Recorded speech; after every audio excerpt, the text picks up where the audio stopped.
A Halloween horror story. The autumn wind carried a chill through Blackwood that year.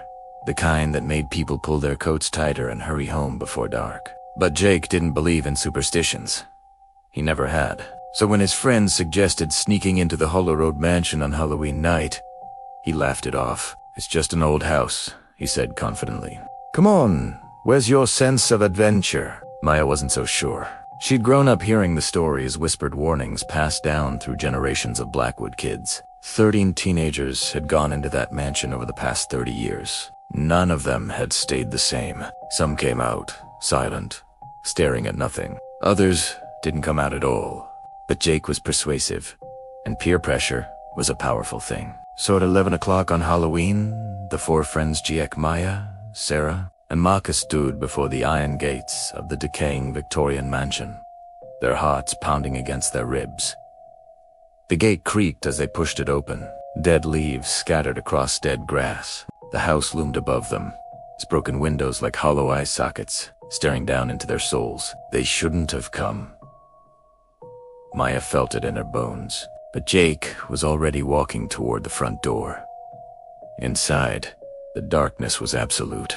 Their flashlights barely penetrated the thick shadows that seemed to swallow the light hole. Dust particles danced in their beams like tiny ghosts. The air was cold, far colder than it should have been, and it tasted metallic like blood on the tongue. "Did you hear that?" Sarah whispered. They all froze, and then a sound that made their blood run cold. A child's laughter, distant and distorted, echoing from somewhere upstairs. The laughter of someone who shouldn't be there. Someone who hadn't been alive in decades. "We need to leave," Maya said, her voice shaking. "Now." The Jake's flashlight had caught something on the wall. A date, carved deep into the wood with something sharp. Halloween 1987. Beneath it, in letters that looked like they'd been written in blood, "They're still here." Jake's bravado cracked. Just a little, but they'd come this far. They had to see this through. As they climbed the stairs, the temperature continued to drop. Their breath became visible. White clouds dissipating into the darkness. The walls around them began to weep not water, but something dark and oily that dripped slowly to the floor. And then, one by one, their flashlights died. First Marcus's, then Sarah's, then Jake's. Only Maya's remained, its beam growing weaker and weaker. "Your phone," a voice whispered in the darkness. A voice that seemed to come from everywhere and nowhere at once. "Your light is dying too." Maya looked down. Her phone's battery indicator showed 3%, then 1%, then nothing. All four of them were plunged into complete darkness. But then, impossibly, all the flashlights came back on at once, and what they saw made their hearts stop. They were no longer in the hallway. They were standing in a circle, and each of them was facing a twisted version of themselves. The features were wrong, stretched and distorted, with eyes that were too far apart, mouths that opened too wide, but they were unmistakably them. "What is this?" Jake gasped. "What's happening?" The doubles didn't answer. They simply smiled, and then they moved toward the real teenagers with inhuman speed. Jake ran. He didn't think. He didn't look back. He just ran through corridors that seemed to shift and change, staircases that appeared and disappeared, until he found himself in the basement. Stone walls, chains hanging from the ceiling, and so many bones scattered across the floor like a grotesque collection. On the wall were photographs. Dozens of them, hundreds, maybe. Children's faces, all of them smiling at the camera, all of them dated. The earliest were from 1987. The most recent were from just last year. Finally, a voice said behind him, a voice that was old and hungry and ancient beyond measure. "Fresh ones." Jake spun around.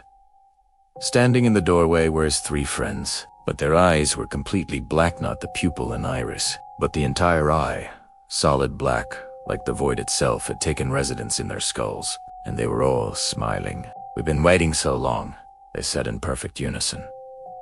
Their voices layered over each other, dozens of voices speaking through three mouths. "Every Halloween, we feed. Every Halloween, we grow stronger. And now you've brought us 4 new vessels.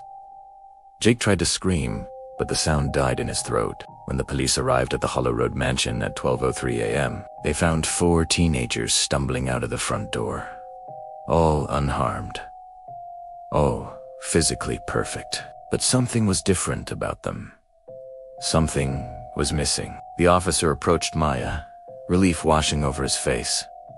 "Are you okay?" "What happened in there?" Maya's head turned toward him. Slowly. Too slowly. Her neck bending in a way that necks shouldn't bend. And when she smiled, it was perfect. Too perfect. "We're fine," she said. Her voice was hers, but underneath it were other voices. So many other voices. We're all together now. The officer took a step back. On the drive home, the 4 teenagers sat in silence in the police car, staring straight ahead. Still smiling. And in the rearview mirror, the officer could see their reflections grinning at him. Multiple faces superimposed over theirs. Dozens of faces. Hundreds of faces. All smiling the same impossible smile. The next Halloween, 4 new teenagers arrived at the gates of the Hollow Road mansion, and no one knows what happened to them either. But if you ever find yourself on Hollow Road on Halloween night, and you see 5 teenagers walking toward you smiling that too wide smile, don't let them inside your home. Don't even let them speak to you, because they're not looking to scare you with a story. They're looking to add to their collection. They're always hungry, and they're always recruiting.